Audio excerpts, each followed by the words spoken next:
A lot of people are in their head and they're like, who do I call? And then what do I say to these people? Don't overthink it. That's the whole thing right here. We overthink things too much. So you probably had a job before you got into real estate, right?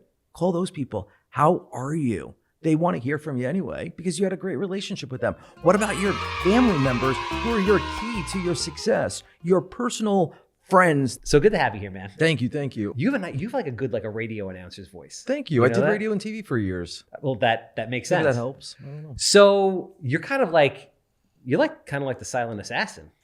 I guess so. I don't know. Right? Like I never met you. I had never heard of you. Not that that means anything, but all of a sudden we met. I fell in love, and then I started looking you up, and I'm like, it was bold at one side. At first sight. Basically what it is. I'm like, this is literally like my cousin, my brother, right? Whatever. Secret lover. And then it may possibly. We never know. You never know. Maybe in a past life. Correct. You never know. Or in the future. He's blushing. Am I? Yeah, a little bit. Am I? No, yeah. I'm just kidding. I'm usually pretty good. So, and then I start researching. I'm like, this guy's number 2 in units. Yeah. Yeah. In Signature. And Signature has 1,800 agents. Yeah. So that's a big deal. Yeah. Thank you. You've been in the business for 30 years. 30 years. Can you believe I'm 48 years old? Okay. And this is my 30th year in real estate. You said before you're old. You can't be old because if you're old, that means I'm old. What are you, 45? I'm 45. Unless you turn old at 47 or 48. I was 48. Listen, when you got a bunch of those 20, 30-year-olds going out doing these things that you don't do, I feel old. So now I feel kind of young sitting here with you doing young things. So no. So 30 years, so 47, 27. Before that, you were in TV. Yeah. What was TV like? So I, got my real estate license. I was started in the business when I was 17, got my real estate license at 18, which you're supposed to do. And then when I was at Prudential Long Island Realty, which is now Douglas Elliman, I kind of stepped outside of it for a little bit of time. And I got a job at News 12 Long Island. Mm-hmm. And I was a traffic reporter and writer for them for many years. No shit. And I was there from like 99 to 2007, juggling that job, but also doing real estate. So what was TV? Oh, I worked for Walk FM and WBLI. And so I had fun there. What was it like? It was everything that you can imagine. It was fun. It was challenging. It was. Were you up at 3 o'clock in the morning? 100%. It's when I had tough. to do the morning show. When I did the morning show with the anchors at News 12, yes, I was up at 2:30, driving from Ronkonkoma over into the Woodbury studios. I grew up with Erin Colton. I graduated with her sister Megan, and I'm like, how do you these guys can't sleep. They got to be up 2, 3, 1:30 in the morning. There's a lot of sacrifice that goes along with it. I did it for a short time. I mean, that girl's been doing it for decades, and she's still doing it. God bless her. I don't. But is it as fun and as glamorous as it seems? Because it seems like a lot of fun. So for the short time that I did it, it was fun. It wasn't so egotistical for me. I mean, I just had the passion that I always wanted to do that. But yeah, I literally enjoyed every minute of it.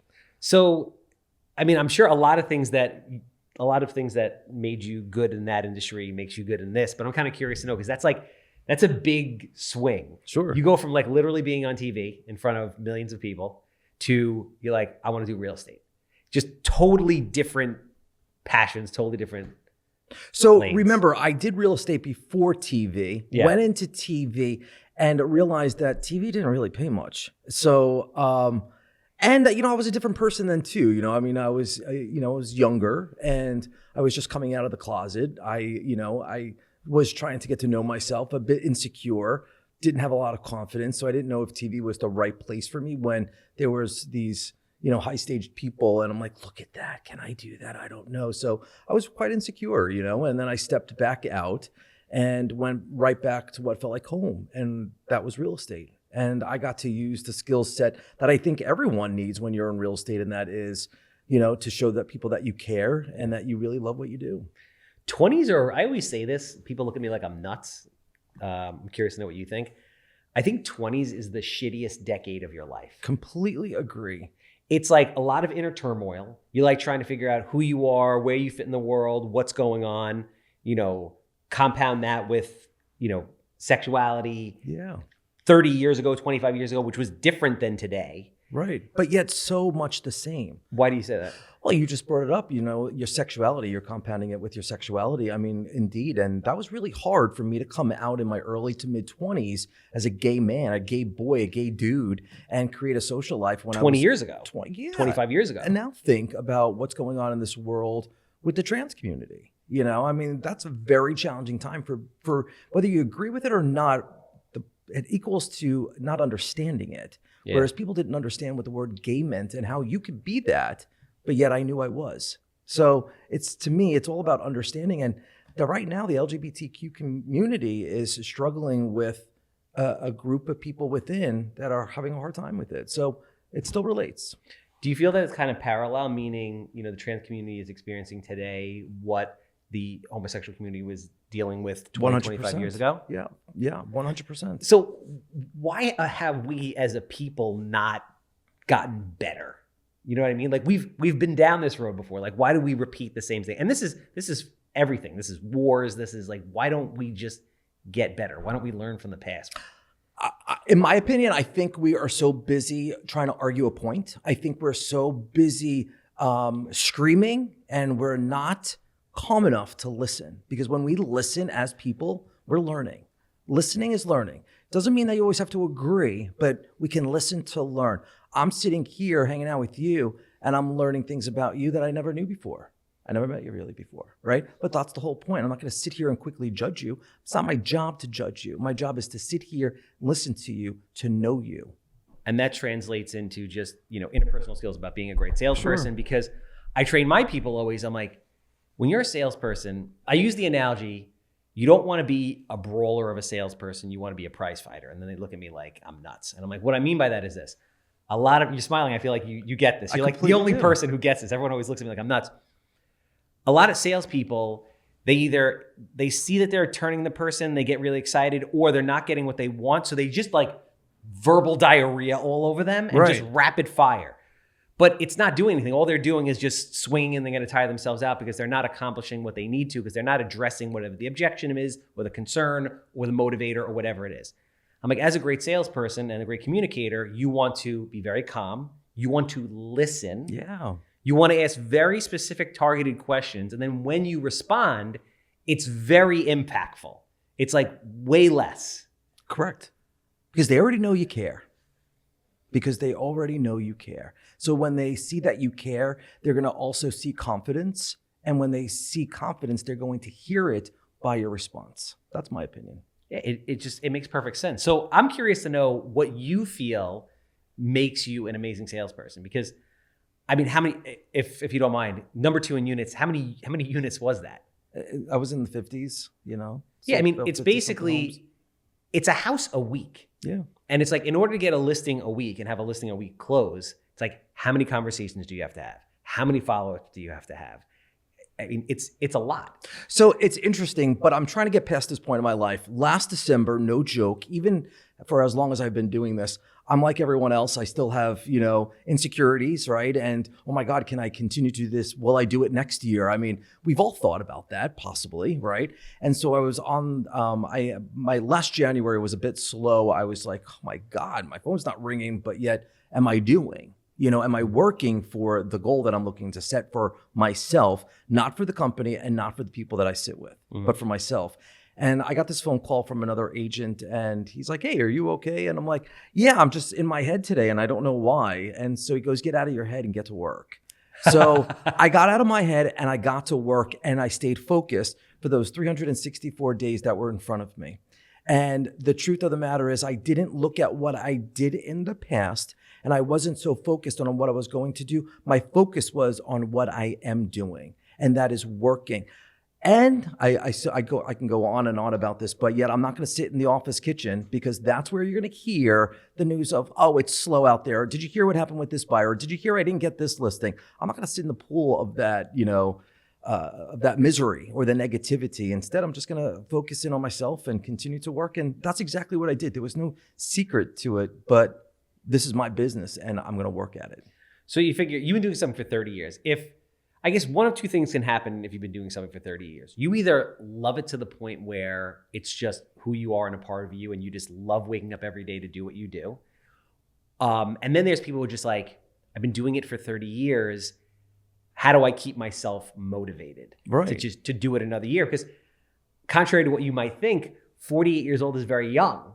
Like people are living, I mean, Brian Johnson, you know Brian Johnson? Sure. He's talking about people living to be like 150 plus or never dying. So in the grand scheme of things, you're going to live to 150. You're not even a third of the way through. Then I'm really young. Exactly. See, you just changed my whole day, bud. There you go. So it's like, so how do you stay motivated for the next 100 years?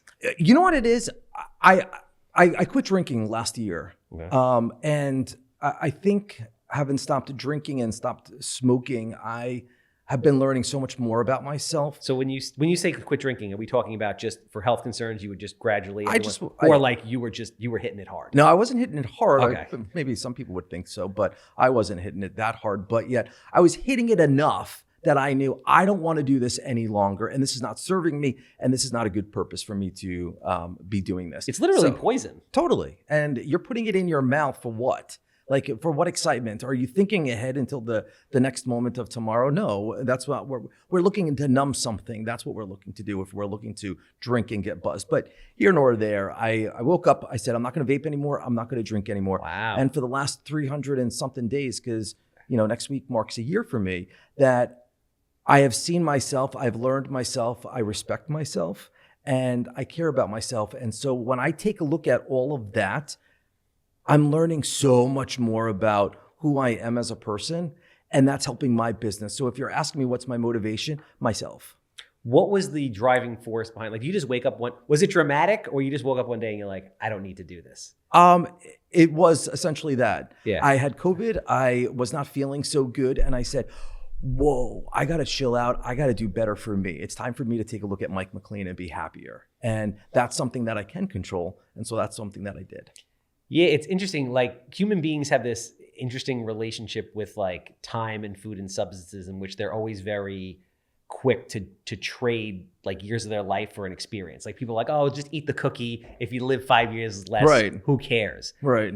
So it's very weird. I think in 5, 10, 15 years, people are going to look back at that and be like, wow, how could we have that perception? Yeah. So kudos to you. Listen, I give you a lot of credit. There's a ton of people, some of which work upstairs, that I'm like, you got to stop vaping. And they're like, I can't do it. I'll never do it. And you cold turkeyed. Both. I woke up and I said, I am done. And I've realized that it all stems from fear.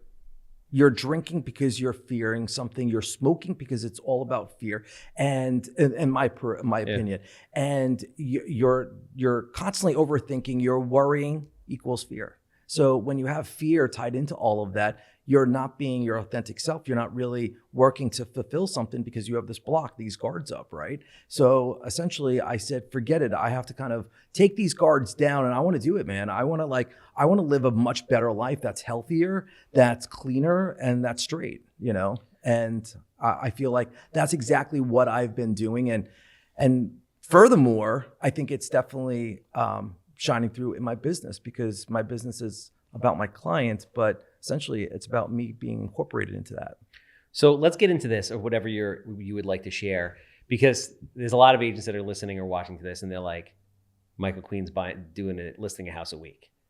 Like, how is he doing that? Like, where is that coming from? How is he cultivating? Because there's a ton of agents, like you said, who are sitting around the water cooler or heating up their lunch in the office saying it's slow, the market is shit. And it's true and it's not. It's true in the sense that in 2024, the least amount of transactions in the last 30 years. That is true. But there are still a ton of people that are doing way more business today than they ever have in their entire life. Sure. So it's really your choice to make. 100%. Just as the start of your day is your choice. You can wake up and decide, hey, it's going to be a great day, or you're going to sit in misery, right? So it's your choice. I decide to wake up and thank God for everything that I'm about to receive, and I'm going to move forward, and I'm going to do good things for myself because it's about me, right? So part of that reflects into my business. So am I going to work today? Or am I going to complain today? So when it comes to working as a real estate, you have a choice. You can sit there and do your cold call. You can develop your sphere of influence. You can work on your expireds, your FSBOs, whatever the case may be. However you want to tailor your business to what you like. First time home buyers getting listings. Are you doing it, or are you talking about it? So Are you very structured in your routine and how you go about your business? Because I think the big problem with people, and it's real estate, it's everybody. It's myself. I think, everybody's guilty of this is, lack of structure. And when you're in your own business, people are like, oh, be a realtor. You can get big checks, $5, $10, $20, $50,000. You could be your own boss. You want to go to the beach this day. You want to hang out. You want to go on a trip. You can. But you also have to run your own business and be a self-starter. 100%. So it's very difficult. It's a lot more difficult than people think. So, sorry, go ahead. No, I was just going to say, I had this conversation with a good friend of mine the other night at dinner. And to me, she's a dynamic real estate agent, got a great bubbly personality. She loves people. And I said, what stops you? I watch you do this all the time. You move on, you're doing a bunch of deals, and then all of a sudden this fear comes into you. You're like, I got to go get myself a full-time job. You get yourself a full-time job, but then you forget about your real estate business. What is that fear all about? Like, what happens to you? And I said, it's like anyone else. Out of the millions of real estate agents that are out there, imagine you getting keys to a vacant store that's out there in a shopping center. Your job is to fill that store. Why? So that you can have people come in to purchase your items and that you can pay your bills. Well, it's the same thing with real estate. There's nothing more to it. You're a 1099. You work for yourself. Build yourself in every way that you possibly can, emotionally, physically, mentally, and business-wise. Your business is a reflection of who you are. Who are you? That is the question, right? Who are you? And so you want that to be your brand, stand out, show your value, and kill it. And so however it is that you want to position yourself as a listing agent or as a buyer's agent, do it. But every day, believe in yourself and doing it. So, how am I the way that I am? Well, definitely last year has helped as a result of me having, more clarity in my life, but yet essentially it's just a drive. It comes from, wanting to succeed and wanting to do. So what does your day look like? What does your week look like? Follow-up. It's constant follow-up, always. I'm always dripping on my sphere of influence. People that I have, that I'm just meeting today. It's all about phone calls, 20 to 25 phone calls a day, every single day. 7 days a week. 7 days a week. 25 phone calls. 100%. You block it out. You're like, all right, I'm going to sit down from 12 to 2 and I'm making 25 phone calls. Like how? I'm doing it today between 2 and 3. So it is very structured. It's like between 2 and 3, I sit down and I'm going to call 25 people. How do you decide who you're going to call? I'm going to talk to the people that are in my phone just randomly, or I'm going to reflect back to the people that I've built relationships with in the past, my sphere of influence. And what are you saying to these people? Because I think it seems kind of very simple as we're talking about it. But like you were saying before, a lot of people are in their head and they're like, who do I call? And then what do I say to these people? Don't overthink it. That's the whole thing right here. We overthink things too much. So you probably had a job before you got into real estate, right? Call those people. How are you? They want to hear from you anyway because you had a great relationship with them. What about your family members who are your key to your success? Your personal friends that are in your friend zone, those finger friends that we call them, right? The ones that are like your best friends. Those are the ones that you need to be calling because those are the ones that are going to be developing your sphere of influence and helping you in a greater end. So your relationships are far more important. Call them every as so often and build your relationships as of the people that already know you. I mean, I drive around with a box of business cards and people are always, saying to me like, you always have this box of business cards. I'm like, no, I don't. The box that you saw last time is way gone. I'm like, those are already in the dry cleaners, the stationary stores, the gas stations. I dropped them off this morning when I got gas right down the block from you. I mean, what's the chances of someone picking up? I don't know. Maybe there's a possibility of it, but it's all about branding for me. Everyone's got to know who Mike McLean is. I'm your neighborhood realtor. I'm the guy that cares about your next step and your next move. So I want you to call me. So when you're looking at that commercial that's on News 12, remember my face. Or when I'm at the gas station on 109, oh my God, that's the guy that I just saw this morning. That's the whole point. That's the intent of how am I building a business? How am I going to fill that store so that I can keep it busy? And the cool thing and that I love about you is for all the realtors that are younger than us who are like, oh, it's social media, it's social media, it's social media. You're doing it very much outside of social media. Like social media is not, you're not out there posting 2, 3, 4 times a day. You are literally hand-to-hand combat. Totally. So I still wear a name badge when I'm walking around town. No, you don't. I totally do, man. And when I'm in Stop and Shop, guess what? People are like, oh my God, you're the guy that's on Penny Saver. Yeah, I'm on the Penny Saver. That's so old school, right? But it works for me. My business cards are out there completely. I mean, I'm drenching it as much as I possibly can because that's how I'm getting my phone calls. So what do you say to somebody who's just starting out? Someone who's starting out, they got the motivation, but they literally have no direction. And I think that's 99.9% of agents when they come into the business. They're ready to go. They're excited about it, but they just don't know where to start. Don't overdo it. You know, you got a long year in front of you. For a lot of people, that first year is a tough year. And if you're going to go in at 100%, I don't know if you're going to succeed it. I don't know the answer to that question. And the reason why is because we put so much energy and we're not seeing that result that you automatically and immediately want. So you start questioning it. And then it's like, oh, I just accepted this job as a gym teacher. I've heard that before. Oh, I'm going to go work at the deli, or I'm going to go work here. No. You're starting out the business. You're filling the store, right? So think to yourself, how do I fill that store up? Make it simple for yourself. Build that sphere of influence. Believe in yourself. Look at people that are doing it, that's outside, that are top producing agents. Follow them, ask them questions, watch them, learn, and repeat. So we had to give new agents like 3 actionable things to do.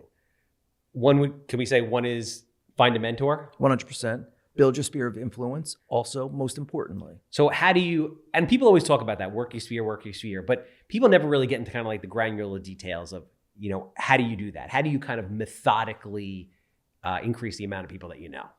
How do you do that? Yeah, like what would you recommend to people that are looking, to agents that are looking to grow their sphere? Take that Excel spreadsheet and name everyone that you know that's on your family, your friends, people that you've worked with in the past. You got automatically 100 people on that list. Far more. You're overthinking it if you think that you can't do it. You got 100 people right then and there. Build on that. Those are your people. And then you're the neighborhood guy. You're the neighborhood realtor that everyone wants to call. Are you out there knocking on the doors, which I do? I mean, I remember years and years ago, I had no money in my pocket, right? None. I had this migraine headache. I'm driving home in my Tempo with the muffler hanging off of the car. No joke. Everyone's laughing at me. It's fine.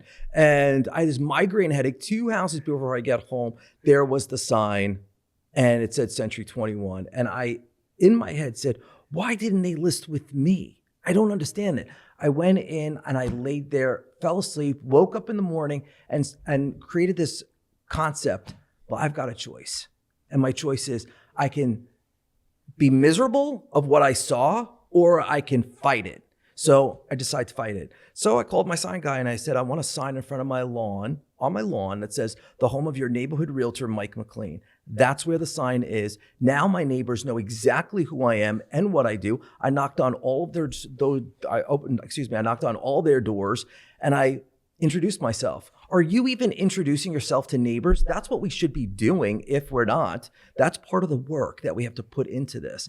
And I'm confident to say that I usually get 9 times out of the 10, all the listings that are in my immediate area, because I've made my presence known and people know who I am. So that's part of the job. And I just made it stand out a little bit more with the sign that's outside. So obviously you work all over Nassau and Suffolk County, but do you find that you end up doing the majority of your business in a select area or in certain select areas? I brand myself everywhere that I possibly can be. So, you know, there's an immediate area of where I live and work, but I'm on the North Shore right now, South Shore, Nassau County. I'm taking a listing in Massapequa, Ozone Park. I'm going into Queens later on this afternoon to sign a listing that's in Hempstead. So, you know, I'll go anywhere and everywhere. It's all about the business. And to me, it's all about the people. So whoever wants to connect with me and I want to connect back with them, because I won't hire everyone. You know, it's got to be an equal match. If the energy is off, then I don't know if I want to work with that, because I want to enjoy my life every day. See, talk about that. That's an interesting concept, and one that I've never heard a realtor say. And I think you're 100% right. Like when I before this, I was in the body shop business and I owned a Mako, which you'll probably know because we're of the same age. Better get Mako on TV. Oh, yeah. So, MCO. What was that word? No, that's Amco. Oh, Amco. Close enough. Sorry. It was owned by the same guy. I thought I was being funny. My dad used to have a saying where he's like, listen, if you're having problems painting the car before you paint the car, don't paint the car. So like you have a customer that comes in who's an absolute nightmare and you haven't even started yet, just tell them, listen, sir or miss, I don't think we're the right place for you. You essentially just said you do the same thing. Correct. When, interviewing prospective buyers or sellers. Talk about that, because I think so many agents or just so many people are just desperate for business that they'll just take whatever and grin and bear it, even though a lot of times it doesn't make sense. Those relationships a lot of times don't end up panning out and you don't get paid, or whatever money you made, it wasn't worth it. My energy is so important to me that if we're not matching, I don't want to be part of it.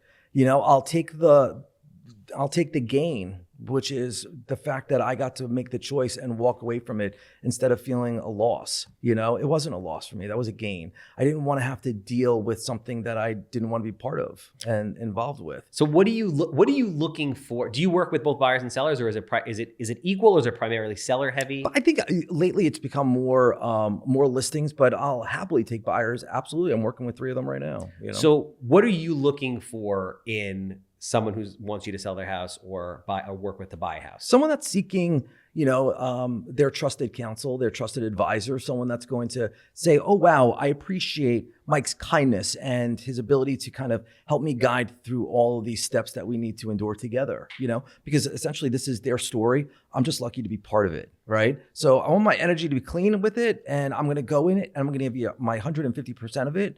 But if we're starting off where I'm not feeling it, I'm walking.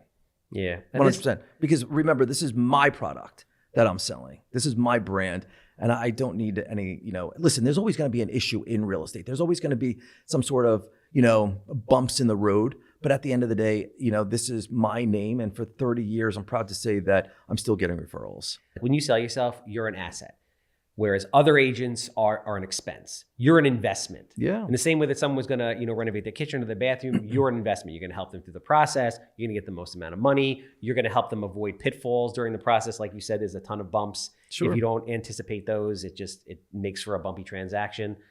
But, there's a lot of there's a lot of buyers, a lot of sellers that, if you're their trusted advisor, they should listen to what you're saying. Sure. Not that they can't have an opinion, but you're there for a reason. You have the experience. That's what you do for a living. And then there's a lot of people that just want to do whatever they want to do. And it creates for a lot of tension. Yeah. Listen, not everyone it's not going to be perfect all the time. And sometimes you have to navigate things a certain way to tailor the relationship and the communication. But as long as you're effective in how your approach is to people and you're showing that you really care about them, they'll listen, and that's what's going to make it even better when we get to that closing table. They're going to be happy. You're going to be happy to sit in the same room with them. And, hopefully your buyer or seller is going to realize you did really work hard for their best interest, because it's about them. So talk to me a little bit about your approach, like your listing presentation, your value proposition. Is it a lot about like energy and feel? Is it mostly just like personal? Is it you're pretty much getting it because you're getting teed up through a referral that has just been so amazing that you're just walking in the door and get ready to sign? Or are people saying to you what makes you stand out from other agents? What does it look like for you? Well, I had a little bit of a quiet January. Middle of January started to really build up. I went on 6 listing presentations, and listen, That's a lot. Yeah, and I'm not saying this to say with an ego, but I scored all 6. And I was pretty impressed with that. Because there was the year last year where maybe out of 4. I only got 2. And then you often wonder, because we are human, what did I do wrong? What did I say? Why didn't they pick me? I'm not meant to work with everyone. So that I've learned, and I've taken that into my 2025 year. I'm not meant to be part of everyone's story, right? But out of the 6 that I did get this past year, essentially they had all said, you really cared about my situation, Mike. And that really stood out compared to some of the other realtors. And they were really dynamic, but you stood out to me. So it makes me feel good, So what are you saying or doing that's obviously communicating that you care? Are you asking certain questions? Are you spending a certain amount of time explaining certain things about the process? Like, why do they feel that way? Call me up if you're looking to sell your home, and I'll tell you exactly how that goes. No, I mean, listen, be your genuine, authentic self. Do not go with this, with this showy feeling of like, oh my God, I look amazing, and I'm so good, and I just got that other listing. That's a facade. People do not want that. People genuinely want to know that you care about them. So when you take this step back, right, and walk into someone's home, you're walking into someone's home that they've nested in for 10, 20, 30, 40 plus years, and they have to navigate this packing, and you're worrying about if my hair came out good. That's funny because we're bald, but like you're worrying about like if I'm going to get that 5% commission. You scratch all that out of your head. Forget about what your manager says. You walk in knowing that you're invited into someone's personal home. They're making the biggest decision in their life, and you have an opportunity to help them. You better sit back and listen to their story. When they say, do you want a cup of coffee? You better take that cup of coffee because you're there on stage. They're interviewing you. So how do I take that? I take that as a true compliment, and I'm learning about their story and I'm listening to their story. And then afterwards, now I've gained their trust, and now I'm looking into their eye, and I'm confident to say, here's how I'm going to help you. And I give them what it is that they need to know. That's the information. That's the value of being a professional in this industry, right? And they feel it, hopefully, and they see it, hopefully, and I'm signing them right then and there. But also, too, I think a lot of managers will say, or owner brokers and say, well, go in and do not walk away without you getting that listing signed. Scratch that. Right?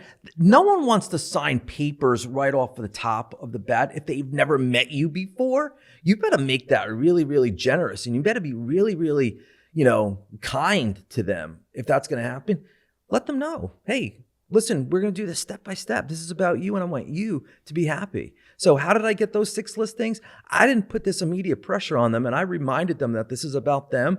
And at the end of the day, they respected that. Now, everything that I'm sharing here might not apply to you and your business, but it's applying to mine. So it feels good that I'm doing it a way that is just respectful. No, I think it applies to every business. I think sales are, if anybody's just like, you follow the script, you're going to nail them every time, it's situational.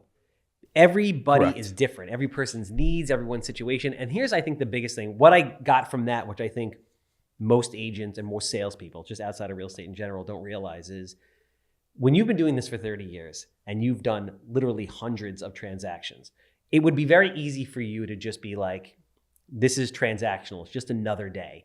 Like, I'm going to walk in the door. Like, you've seen it all. You're like, why do I have to walk in the door? I have to have this cup of coffee that may or may not be good. We're going to go back and forth for an hour. I'm going to follow up for a week and a half, and you're going to give me the listing anyway. So why don't you just sign the listing now and let's go it? Like, that's what a lot of people would think in the back of their head. But what I think agents and salespeople don't realize is, this is the 300th time you've done this. This is the first time they've done that. And you have to act as if it's the first time every single time. Yeah, clean the energy, baby. You're walking into a brand new listing. That's a whole new opportunity for you. This might make sense or it might not, but if you ever watched Erin Brockovich's movie, there's a point where she's working alongside Ed, the attorney, and they're going from house to house to get what? Signatures. They needed those signatures to produce so that they could, have this case. So Erin Brockovich essentially says to Ed, shut up and have a cup of coffee. The people had a story. They wanted to share it. Ed was thinking, as the attorney that he is, oh, just sign the paper. We got to go to the next. So it's a very pivotal moment when I saw that, and I said, it's just like real estate. And it's really just like anything else in life. People want to know that you care. And when you show them that you care, you've closed the case and the transaction. So it's almost so simple that we make so much out of it and we think so much into it where it's hurting you, and it shouldn't hurt. It should feel good. Yeah, no, I think people overcomplicate it, like you were saying before. But there's social media, there's tech, there's CRMs, there's all this stuff. But at the end of the day, it's very simple. The more people that like you and want to be around you, the more people you're going to do business with. Right. It is just that simple. So in a way, it's kind of like being back in high school. It's a little bit of a popularity contest. Totally. the more people that like you, the more business you're going to do. And it's just, really about the branding. I am just out there social media, like being on social media like everyone else. I'm doing the best that I can with how I'm doing it. I'm posting my photo and some videos that I do, and in the hopes that, if someone says it, like, oh, let's call Mike. That's the goal, right? That's why we're all on the social media, and just to kind of make yourself stand out.